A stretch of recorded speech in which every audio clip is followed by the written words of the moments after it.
सखी सहेली। सभी सखियों सहेलियों को, श्रोताओं को और प्यारी बुआ आपको सोनाली पाठक का सप्रेम नमस्कार। नमस्कार नमस्कार। और हमारे सभी श्रोताओं को प्यारी बुआ का भी प्रेम भरा नमस्कार। स्नेहाशीष और सोनाली बिटिया को भी ढेर सारा प्यार जी। सबसे पहले बता दें हम सारी सखियों को, श्रोताओं को कि हम किन किन विषयों पर। अच्छा, हमें लगा तुम कहोगे कि हम बता दें कि हम आ गए। अच्छा, हम आ चुके हैं और बता रहे हैं कि किन किन विषयों पर आज हम चर्चा करेंगे। बिल्कुल बता दो। तो आज हम रसोई में सावधानी के बारे में बातचीत करेंगे। हाँ, कि रसोई घर में किन किन चीजों का ख्याल रखें तो कुछ भी दुर्घटना जो हो जाती है थोड़ी सी हमारी लापरवाही से उससे बचा जा सकता है। साथ ही हम व्यंजन की भी जानकारी देंगे, हम बहुत सारी रेसिपीज बताएंगे और अपराध बोध, एक मानसिक आघात, इस विषय पर भी हम चर्चा करेंगे। हाँ, कि किस किस स्थिति में अपराध बोध होता है और किस स्थिति तक या किस सीमा तक हमें इसे रखना चाहिए। मतलब थोड़ा सा इसका बोध होना चाहिए, लेकिन बहुत ज्यादा अपराध बोध हमारे लिए दिक्कत का कारण बन सकता है। इस पर चर्चा करेंगे। और आज सखी विशेष में हमारा दिन है वीरांगना का। तो वीरांगना डॉक्टर उषा मेहता जो है, जिनका जन्म जो 25 मार्च 1920 को गुजरात के सूरत के पास हुआ था, उनकी बात करेंगे। सरस गांव में उनका जन्म हुआ था। और डॉक्टर उषा मेहता जो है, जब महज 5 वर्ष की थी तब वह पहली बार महात्मा गांधी से मिली और उनसे बहुत ज्यादा प्रभावित हुई। कुछ समय बाद गांधी जी द्वारा आयोजित शिविर में नन्ही उषा ने बढ़ चढ़कर हिस्सा लिया। और फिर 1928 में 8 वर्षीय उषा ने साइमन कमीशन के खिलाफ एक विशेष मार्च में हिस्सा लिया। ब्रिटिश राज के खिलाफ साइमन गो बैक के नारे लगाए। उस समय पुलिस की लाठीचार्ज जो हुआ, उसमें लाठियां भी खाई, लेकिन पीछे नहीं हटी। और जब उषा मेहता 12 वर्ष की थी तब पूरे परिवार के साथ मुंबई चली आई। यहाँ आने के बाद उन्होंने स्वतंत्रता संग्राम की लड़ाई में बढ़ चढ़कर हिस्सा लिया। स्वतंत्रता संग्राम सेनानियों को हर संभव मदद करने का भी उन्होंने बीड़ा उठाया और बड़ा विशेष कार्य उन्होंने किया। 14 अगस्त 1942 को डॉक्टर उषा मेहता और उनके करीबी सहयोगियों ने मिलकर एक गुप्त रेडियो स्टेशन की स्थापना की और 27 अगस्त को उन्हीं की आवाज में रेडियो पर प्रसारण हुआ। और उनके सहयोगियों में विठल भाई झवेरी, चंद्रकांत झवेरी, बाबूभाई ठक्कर, शिकागो रेडियो के संस्थापक नंदा मोटवानी ये थे, जिन्होंने उपकरणों की आपूर्ति की। फिर जो तकनीकी सहयोग होता है वो सब उन्हें प्रदान किया जी। और रेडियो प्रसारण ने पूरे भारत में गांधी जी और अन्य प्रमुख नेताओं के संदेशों को रिकॉर्ड किया। ब्रिटिश अधिकारियों से बचने के लिए रेडियो स्टेशन के स्थान को लगभग रोजाना बदला। आखिरकार 12 नवंबर 1942 को सभी को गिरफ्तार कर जेल में बंद कर दिया गया। लेकिन ये बहुत बड़ी बात है कि रोजाना स्थान बदलना और अपने कार्य को जारी रखना, ये जज्बे की बात है। फिर जाहिर है कि जब जेल हुई तो 4 साल की कारावास की सजा सुनाई गई उषा मेहता को। और गुप्त कांग्रेस रेडियो ने सिर्फ 3 महीने के लिए काम किया, पर उन 3 महीनों में इन्होंने सरकार द्वारा जितनी भी खबरें थी जो प्रतिबंधित थी उन्हें और सूचनाओं को प्रसारित कर स्वतंत्रता संग्राम सेनानियों की बहुत मदद की। और जेल में डॉक्टर उषा मेहता का स्वास्थ्य थोड़ा सा खराब हो गया। उसके बाद देश आज़ाद हुआ। देश की स्वतंत्रता के बाद भी डॉक्टर उषा मेहता सामाजिक रूप से सक्रिय रही। उन्होंने अंग्रेजी और गुजराती में कई लेख, निबंध और किताबें लिखी। उन्होंने अपना पूरा जीवन देश के नाम समर्पित किया। वे जीवन भर ब्रह्मचारी रही। संयमी गांधीवादी जीवन शैली उन्होंने अपनाई। केवल खादी के कपड़े पहने, सभी प्रकार की वे विलासिता से दूर रही। ये बहुत बड़ी बात है कि आज़ादी के बाद उन्होंने बहुत सारे सामाजिक कार्य किए और गांधी जी के राजनीतिक और सामाजिक विचारों पर एक शोध प्रबंध लिखा उन्होंने। और उन्होंने मुंबई यूनिवर्सिटी से पीएचडी की और उसके बाद उन्होंने मुंबई यूनिवर्सिटी में अध्यापन का भी काम किया। नागरिक शास्त्र और राजनीतिक विभाग की प्रमुख रही और वर्ष 1980 में वे सेवानिवृत्त हुई। वर्ष 1998 में उन्हें पद्म विभूषण से सम्मानित किया गया। 11 अगस्त 2000 को 80 वर्ष की आयु में उनका निधन हुआ। हम डॉक्टर उषा मेहता को श्रद्धा सुमन अर्पित करते हैं। लेकिन कहीं ये तो नहीं है कि कभी कभी तो क्या होता है कि हम जब कुछ अच्छा करते हैं तो बड़े खुश हो जाते हैं, है ना? बहुत खुश होते हैं, बहुत खुश होते हैं, जैसे तुम हो रही है इस समय खुश कि चलो बड़ा प्यारा सा गीत हमने सुना, अपने साथियों को भी सुनाया। लेकिन कभी कभी ये मन में रहता है कि अरे ये वाला गीत हमने बजा तो दिया, पता नहीं लोगों को अच्छा लगा नहीं लगा। या कभी कभी क्या होता है कि हम कुछ भी बनाते हैं अक्सर और मेहमान के सामने जाते ही कह देते हैं अच्छा है, अच्छी नहीं बनी, तो फिर क्या होता है? फिर मन में रहा सहा जो होता है ना वो सब और खराब हो जाता है ना, मामला पूरा ही मामला बिगड़ जाता है। तो पहले तो आपने ही मन बना दिया सबका कि चाय अच्छी नहीं है, या तो इसके पीछे एक वजह ये भी होती है सोनाली बिटिया कि लोग खुद ही तारीफ कर दें, थोड़ा बहुत 19-19 हो तो 19-20 उसी में एडजस्ट हो जाए, है ना। एडजस्ट करना बहुत जरूरी है ना। नहीं, लोग मतलब ये समझदारी भी है, पहले ही बुराई कर दो तो अगला कहेगा नहीं नहीं ऐसी तो नहीं है, पर ठीक है। लेकिन जो सच मायने में होता है ना कि अरे मतलब गड़बड़ हो ही गया, आपके मन में है, आपको पता है और आपने कर भी दिया वो, उसके बाद आपको मन में बहुत ग्लानि होती है, और जब कोई नहीं कहता तो कुछ ज्यादा ही हो जाती है। जी बिल्कुल। और वैसे गलती होना एक स्वाभाविक क्रिया है, पर गलतियों को सुधार कर एक नई सीख लेकर आगे बढ़ना ये भी बहुत जरूरी है। और उन गलतियों के लिए खुद को जिम्मेदार ठहरा कर, खुद को भला बुरा कहकर हम वही बातें सोच कर अपराध भावना से बहुत ग्रसित हो जाते हैं। बिल्कुल, इसीलिए तो हमारे बहुत सारे साथियों ने बड़ी अच्छी बातें लिखकर भेजी हैं।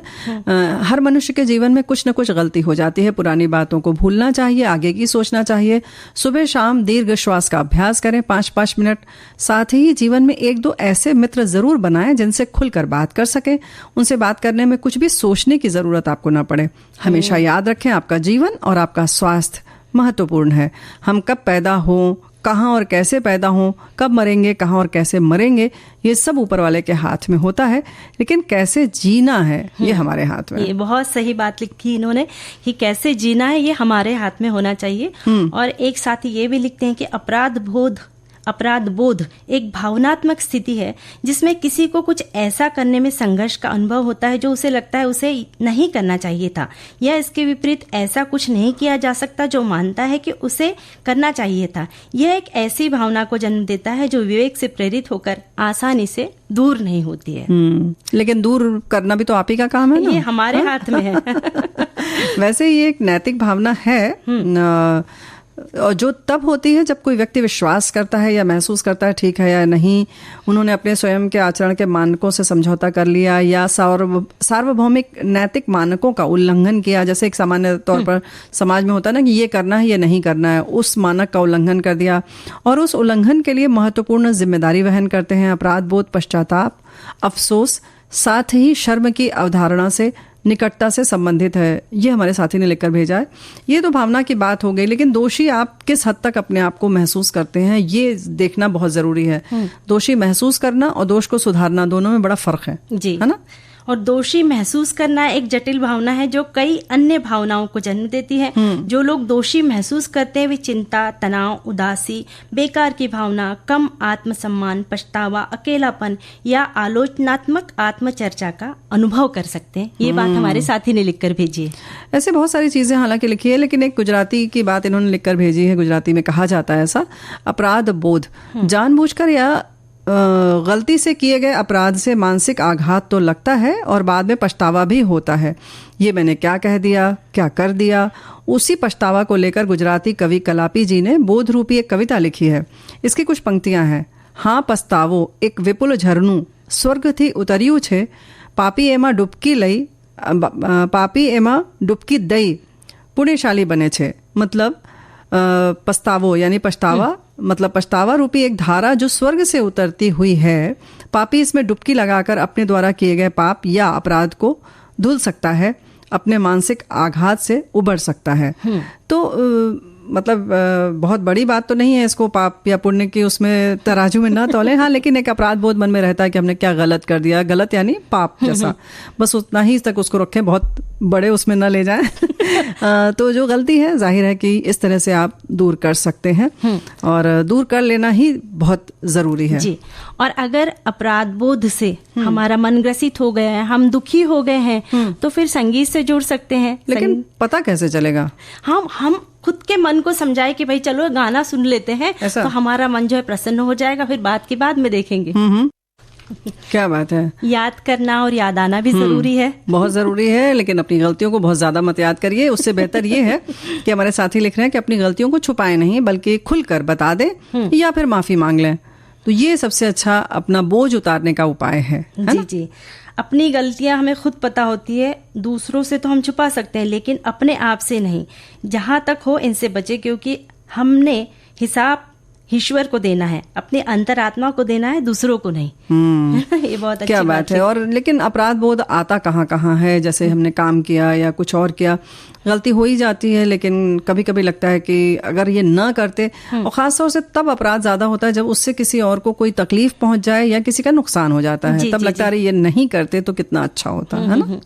जैसे नौकरी पेशा महिलाएं जब अपने छोटे बच्चों को पालना घर में रख कर काम पर जाती है, तब भी उनका मन दुखी हो जाता है, बहुत ज्यादा, वो अपराध बोध से ग्रस्त हो जाती है। तो इस बारे में भी सकारात्मक सोच रखे कि दूसरे बच्चों के साथ रहकर आपके बच्चे की जो ग्राह्य शक्ति वो बढ़ेगी, साथ ही उससे दूसरों में शेयरिंग करने की भावना बढ़ेगी, उनकी कार्यशीलता भी बढ़ेगी। तो खुद को इतना परेशान करने की जरूरत नहीं है, परेशान नहीं करें, बल्कि बस है ना कि उसके लिए आपको उपाय सोचना होगा और ये सोचे कि आप कैसा गुणवत्तापूर्ण समय उसको दे रहे हैं, न कि ज्यादा संख्या में कितना दे रहे हैं, उसका अनुपात कितना ये न देखें। क्योंकि क्या है, आप 4 घंटे बैठे हैं साथ में बच्चे के, लेकिन न तो उससे बात कर रहे हैं, न उससे कुछ रचनात्मक कार्य करवा रहे हैं, बल्कि अपने किसी काम में आप व्यस्त हैं या अपनी बुनाई सिलाई कुछ भी कर रहे हैं या रसोई घर में आप लगे हैं। तो इससे बेहतर है कि आप भले ही आधी घंटे बैठे उससे बातें करें, उसकी पढ़ाई पर ध्यान दें, या उसकी जो भी रचनाशीलता है, जो वो करना चाहता है, उसके मनोभाव को समझें, वो ज्यादा महत्वपूर्ण है। तो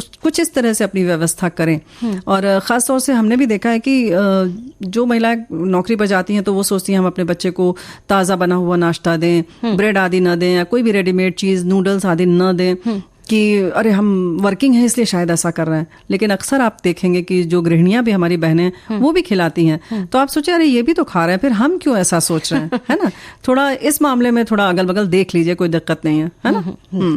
और कभी कभी बुआ जी हम खुद को भी परेशान कर देते हैं, जैसे कोई हम प्रतियोगिता में हम कुछ नृत्य के लिए गए या फिर गाना गाने के लिए, पर उस वक्त ऐसा कुछ हो जाता है कि हमारा जो प्रस्तुति है वो बहुत अच्छी नहीं होती। तो ये जानबूझकर तो नहीं होता है, तो पर जब हमारी प्रस्तुति खराब हो जाती है तो उस वक्त भी हम सोच सोच के इतना परेशान हो जाते हैं कि अरे मेरी प्रस्तुति अच्छी हुई होती। ये तो हर परीक्षा में होता है ना। जी जी, ऐसे लगता है कि कॉपी फिर से मिल जाए और फिर से कुछ लिख कर आ जाए, या मंच प्रस्तुति की जैसे बात है तो लगता है एक बार फिर मौका मिल जाए तो बेहतर करके आए।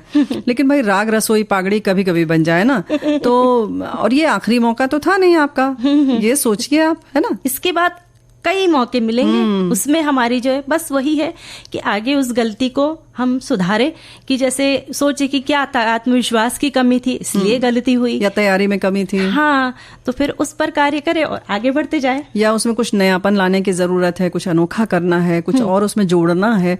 ये सब चीजें जो हैं उन पर ध्यान दें कि क्यों ऐसा हुआ, या लोगों को हमने बहुत अच्छा किया लेकिन कम पसंद आया, क्यों। ऐसा तो नहीं कि ऐसा कोई और भी कर रहा है, हमारे में कुछ अनोखापन होना चाहिए। तो इन सब चीजों पर, इन बिंदुओं पर गौर करें तो अच्छा रहेगा, है ना। और महिलाओं को भी जैसे बचपन से ही बताया जाता है कि परिवार का ध्यान रखे, और बस पर अगर ऐसे में कभी वो खुद के लिए जी ली, कभी चली गई घूमने चली गई, इधर उधर चली गई, तो उस वक्त भी आने के बाद में उन्हें थोड़ा अपराध बोध हो जाता है कि भाई मैं अगर नहीं गई होती तो फिर मेरे घर परिवार वालों का ध्यान मैंने अच्छे से रखा होता। ऐसा ऐसा भी होता है। ऐसा भी होता है। ऐसा तो नहीं है, अक्सर होता है अपना ऐसा कमर कसती हैं और फिर जुट जाती हैं रसोई घर में। ऐसा ही होना चाहिए। नहीं, क्यों ऐसा ही होना चाहिए? नहीं होना चाहिए। आप बड़े आराम से बाजार से खा पी कर आइए। अगर आप घूमने गई हैं और गए हैं, पति पत्नी भी साथ में अगर गए हैं और घर में और भी लोग हैं, तो ऐसा नहीं है कि आते ही एकदम जुट जाइए, सारा मजा किरकिरा हो जाए। सामान वामान लेते हुए आइए, मतलब आधे एक घंटे थोड़ा सा और आप आराम कर सकें, थोड़ा सा सहज हो सकें, उस आनंद का पूरा और आनंद ले सकें उस मजे का। कुछ ऐसा व्यवस्था रखें, क्योंकि कभी कभी तो जाते हैं, तो उस जो है आनंद का पूरी अनुभूति महसूस करें। बिल्कुल। और खुद आनंदित रहेंगे तो सामने वाले तो आनंदित होंगे ही। तो भाई आशियाना बनाएंगे, रसोई घर भी सजाएंगे, खाना भी पकाएंगे। लेकिन आपने कहा ना बुआ जी कि बाहर से आते बराबर रसोई में ना जाए। हाँ, यही तो हम कह रहे हैं, और क्या। और वो बड़ा जरूरी है। देखो क्या होता है, घूम के आए या सिनेमा देख कर आए, कुछ भी, अब सब लोग जानना चाहते हैं क्या क्या हुआ वहां पर, सिनेमा कैसा लगा। अब आप तो चले गए रसोई घर में, अब सब लोग ऐसे देख रहे हैं, फिर चिड़चिड़ा रही हैं आप भी, कहीं ना कहीं आपको भी अजीब सा लग रहा है। आप भी चाह रहे थे कि लोगों से कुछ साझा करें अपनी बातें, भले बाजार करके आए, तुरंत आप दिखाना चाहते हैं, लोग भी देखना चाहते हैं घर में। थोड़ी देर बाद तो सब मामला ठंडा हो जाता है, चाय उधर गर्म हुई, इधर सब चीज ठंडी हो गई, सब भूल जाते हैं। हाँ, मजा ही नहीं रह जाता कि क्या क्या बताना था, क्या क्या बातें शेयर करना था, क्या क्या शेयर करना था। जैसे अभी ब्रेक लेना है हम लोगों को, तो ये भी रह जाएगा। थोड़ी देर बाद थोड़ी बातचीत करते फिर ब्रेक लेते। थोड़ी देर बाद लेना है। जी जी, मतलब तुम्हें भी ना मजा आने लगता है तो यही करती हो। चलो, लेकिन ये बात जरूरी है कि आप जब भी कहीं से आए या कोई और भी आता है आपके घर में भी, मतलब खुद जैसे आप नहीं गई हैं, आपके बच्चे गए हैं या आपके पति गए हैं, आपकी सहेली गई है, नंद गई है बाहर, आती है तो पहले उन्हें पानी दीजिए, बैठा दीजिए थोड़ी देर। पता नहीं किस स्थिति से बाहर से कोई आया है ना, क्योंकि हो सकता है कि कुछ परेशानी हुई हो उन्हें रिक्शा मिलने में, या रास्ते में कोई दिक्कत आई हो, गर्मी बहुत है या ठंड बहुत है, कुछ भी हो सकता है, रास्ते में ट्रैफिक बहुत जाम रहा हो। तो इन सारी स्थितियों से थोड़ा वो सहज हो जाएं, तब आगे की बात करें। देखो सोनाली बिटिया, अक्सर ये होता है कि हम अपराध बोध की बात करते हैं या गलती होने की बात करते हैं। गलती होती क्यों है? क्योंकि हम काम करने से पहले नहीं सोचते। तो जरूरी है तैयारी कर ली जाए ना। बिल्कुल तैयारी करना चाहिए, फिर चाहे वो रसोई घर की तैयारी क्यों ना हो। बिल्कुल, यही तो हम कह रहे हैं भाई कि रसोई घर में अगर हम तैयारी से जाएंगे तो जाहिर है कि गलतियां कम होंगी। और जो हम आज बात करने जा रहे हैं, किन किन चीज़ों का ख्याल रखें तो हम बहुत सारी बड़ी बड़ी परेशानियों से बच सकते हैं। क्योंकि खासतौर से रसोई घर जो हमारा है, हमारे एक साथी ने भी लिखा है कि बहुत ही ज़्यादा व्यस्त रहता है। वो ऐसा कमरा है, वो ऐसी जगह है कि सबसे ज़्यादा वहीं हलचल रहती है और भागम भाग लगी रहती है ना। तो भाई इसलिए वहां पर दुर्घटना की जो संभावनाएं हैं वो बढ़ जाती हैं।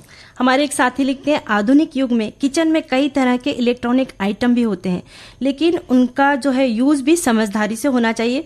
कभी भी माइक्रोवेव, अवन, मिक्सर ग्राइंडर या दूसरे उपकरण को ऑन करने के बाद चलता हुआ ना छोड़े। किसी भी चीज को बनाते समय टाइमिंग सेट करने के बाद बाहर जाकर दूसरे कामों में ना लगे। हाँ, ये बात बिल्कुल सही है। तो ख्याल रखें इस बात का। वैसे हमारे एक साथी ये भी लिख रही हैं कि सावधानियां तो हम सबको पता है कि रसोई में क्या क्या रखनी चाहिए, फिर भी छोटी छोटी भूल हो जाती है। हमारा संयुक्त परिवार है, सुबह 4 बजे से किचन खुल जाता है। बड़े बुजुर्ग अपने हिसाब से अपना पानी गर्म कर पीते हैं, बस उन्हीं से गैस के नॉब खुले रह जाते हैं। उनके बाद मेरा ही किचन में आना होता है। मैंने एक आदत सी डाल ली है, आते ही पहले सारे दरवाजे खिड़कियां खोलती हूँ, तभी लाइट चालू करती हूँ।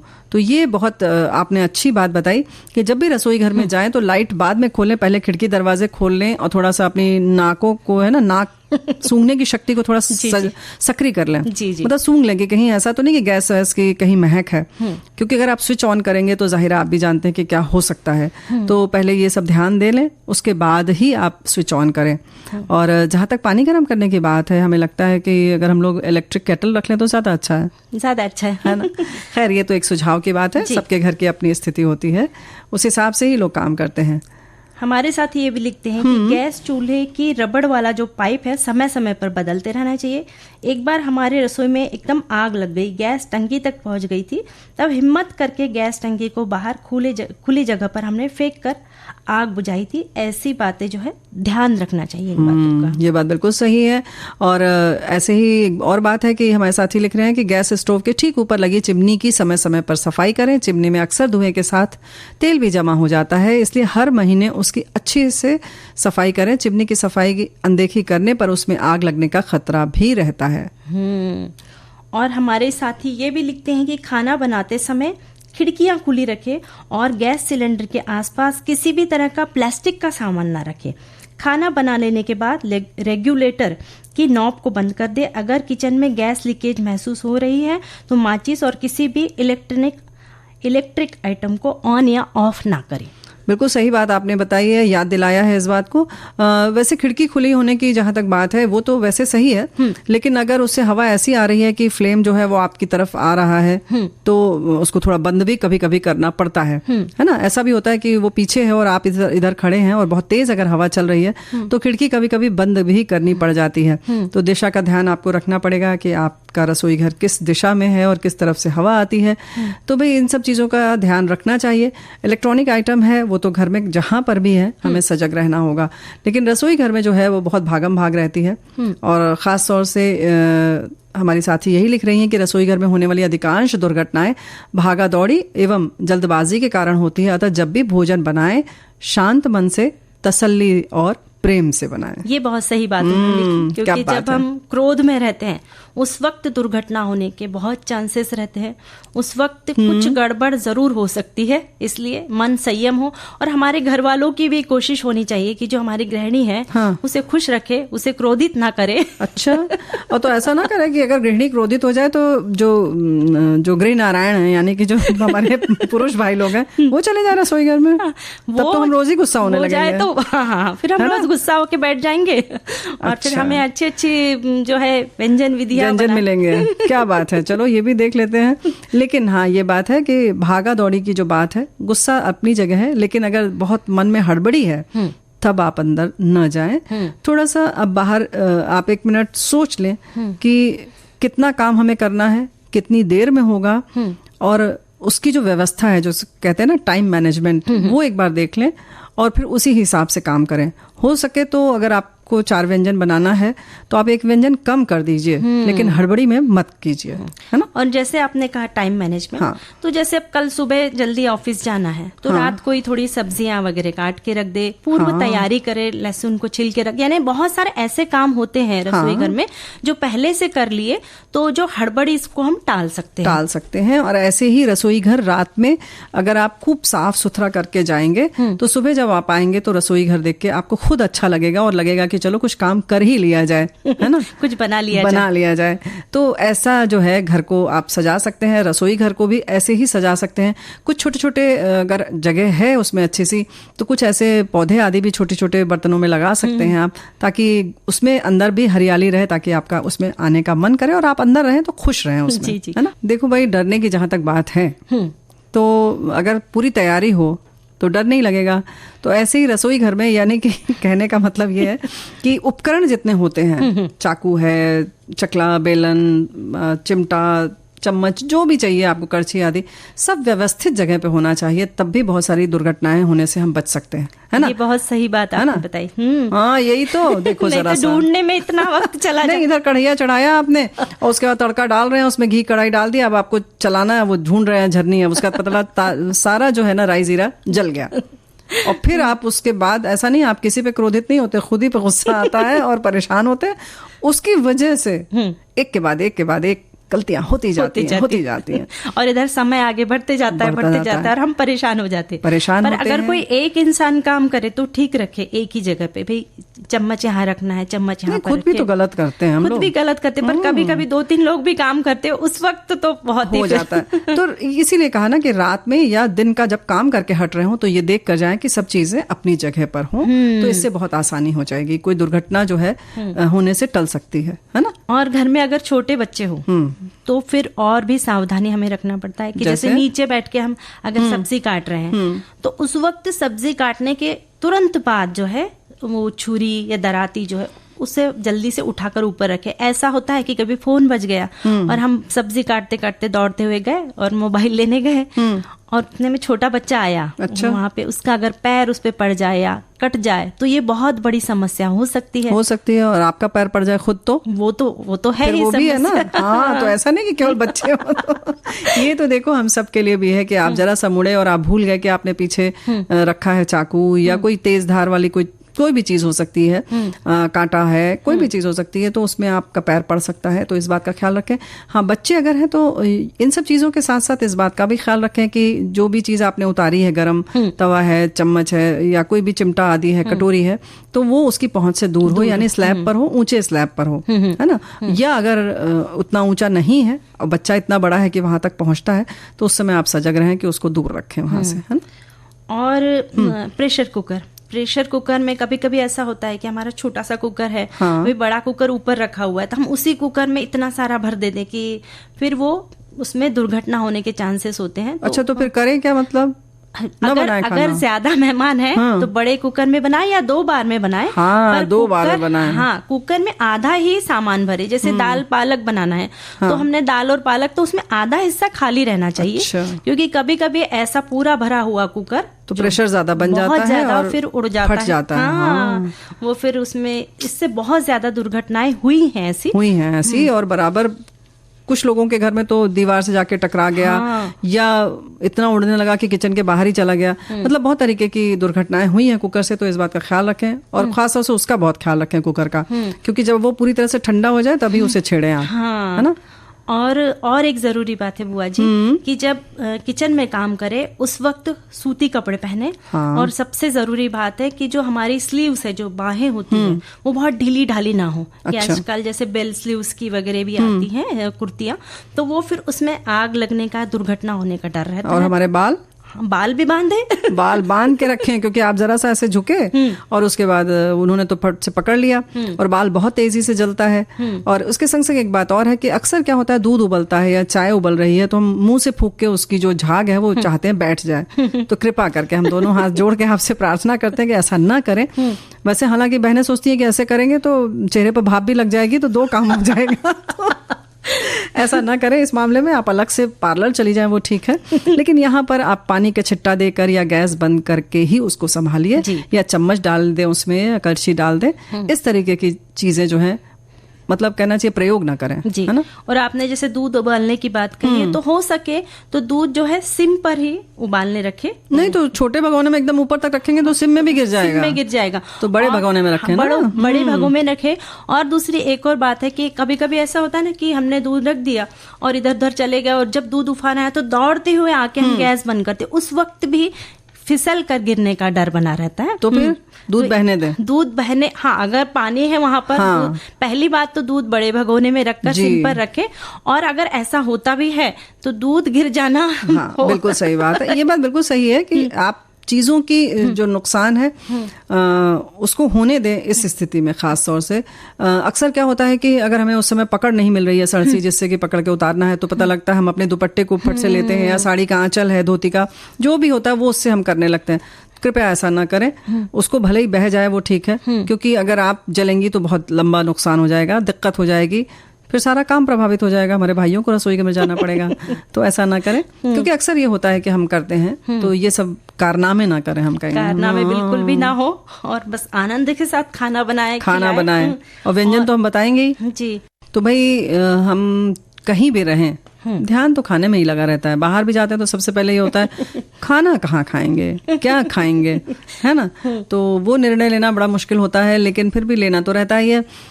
अभी हम लोग रसोई घर की बात कर रहे थे, लेकिन जब भी व्यंजन बनाना हो तो बहुत सारी हमारी बहनें जो है ना मोबाइल लेकर करती हैं काम। तो भाई कृपया कर जो है मोबाइल देखते हुए ना तो काम करें। और ऐसे ही हमारे साथी लिख रहे हैं कि रसोई घर में खाना तैयार करते हुए मोबाइल फोन का प्रयोग न करें। गैस का प्रयोग करते समय आवश्यक सावधानी बरतें। गर्मियों में विशेष तौर पर सूती वस्त्र पहने। वैसे तो हमेशा ही इस बात का ध्यान रखें। लेकिन मोबाइल की जो बात है ना, हमारी सखियां कहेंगी कि भाई हम तो मोबाइल से ही देख के करते हैं, तो भाई उसको कहीं नोट कर लीजिए या अपने दिमाग में नोट कर लीजिए और तब बनाइए। अब जैसे हम लोग बता रहे हैं तो आप मोबाइल नहीं इस्तेमाल करेंगी ना, ये नोट कर लीजिए, कॉपी उठा लीजिए और कलम उठा लीजिए और लिख लीजिए कि हम क्या बताने जा रहे हैं। क्या बताने जा रही हूँ? सबसे पहले चीज चिली टोस्ट। क्या बात है?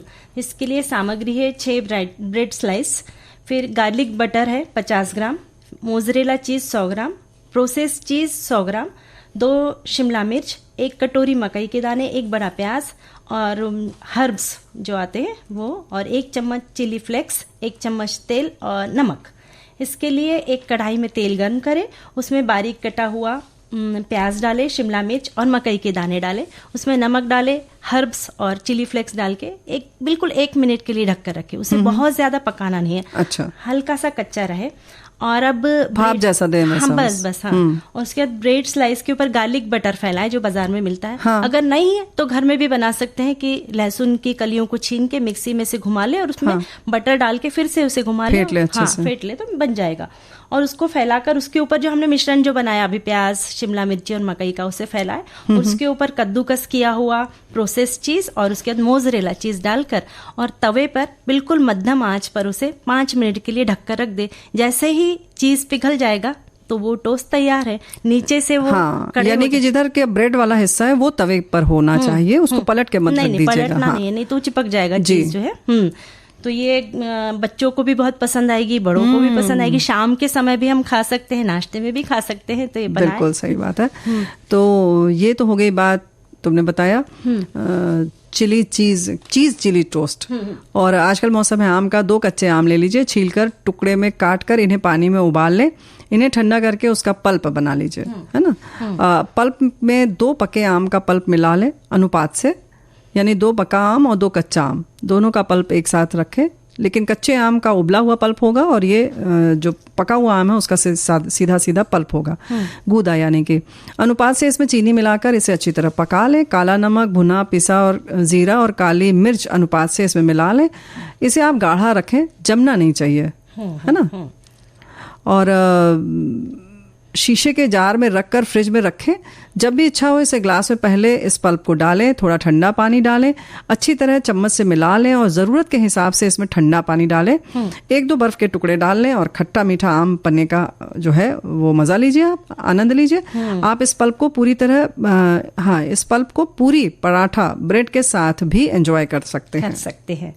और अब मैं एक और रेसिपी बता रही हूँ, कैरी और प्याज का अचार। ये सफ़ेद प्याज आते हैं बाजार में, वो 8 से 10 छोटे छोटे प्याज, फिर अचार मसाला, और उसके बाद में कद्दूकस की हुई 2 कैरी और गुड़ 50 ग्राम, तेल, नमक और नमक स्वादानुसार। अब कैरी को कद्दूकस करके अच्छे से, यानी कच्चा आम उसे कद्दूकस कर ले, उसमें अचार मसाला डाले, गुड़ डाले, नमक डाले और तेल को ठंडा करके, गरम करके पहले ठंडा करें फिर उसमें डालें। पहले गरम कर लें फिर ठंडा कर लें। हाँ, और उसके बाद जो सफेद प्याज है उसमें चीरा लगा दे। अच्छा। और उसमें मसाला भर के और फिर उसे कांच की पन्नी में डाल दे और बचा हुआ मसाला उसके ऊपर डाल दें, फिर बचा हुआ तेल जो है उसमें डाल दे। और ये अचार जो है इन दिनों यानी गर्मियों के मौसम में बनाते हैं, क्योंकि प्याज है तो ज्यादा दिन तो नहीं रहता, नहीं चलेगा, फ्रिज में रख सकते हैं और खा सकते हैं और खाएं ही। इससे क्या होगा, लू भी नहीं लगेगी और अगर आपको कहीं से गर्मी लग गई है तो उससे भी आपका जो है बचाव हो जाएगा। तो भाई मुलाकात खत्म हो इससे पहले बता दें, क्रिस्पी आलू विद चटपटा सॉस। मध्यम आकार के आलूओं को अच्छी तरह साफ करके नमक डालकर पानी में उबाल लें। ठंडा होने पर छिलके सहित हथेली से दबाकर हल्का सा चपटा कर लें। ध्यान रहे कि आलू टूटे नहीं। अब एक बाउल में बराबर मात्रा में मैदा, कॉर्नफ्लोर लेकर इसमें कुटी हुई काली मिर्च, चिली फ्लेक्स, ऑरिगेनो, थोड़ा सा नमक डालकर पतला घोल बना लें। अब इस घोल में आलूओं को डिप करके मध्यम तेज आंच पर तल लें। सॉस बनाने के लिए बॉल में आवश्यकता अनुसार 1 गिलास मेयोनेज ले लें। चिली सॉस, काले मिर्च, चिली फ्लेक्स, ऑरिगेनो, स्वादानुसार नमक डालकर अच्छी तरह मिलाएं। सर्विंग प्लेट में आलूओं को रखें, सॉस डालें, ऊपर से हल्का सा ऑरिगेनो, चिली फ्लेक्स बुरक दें। चटपटे आलू तैयार हैं। तो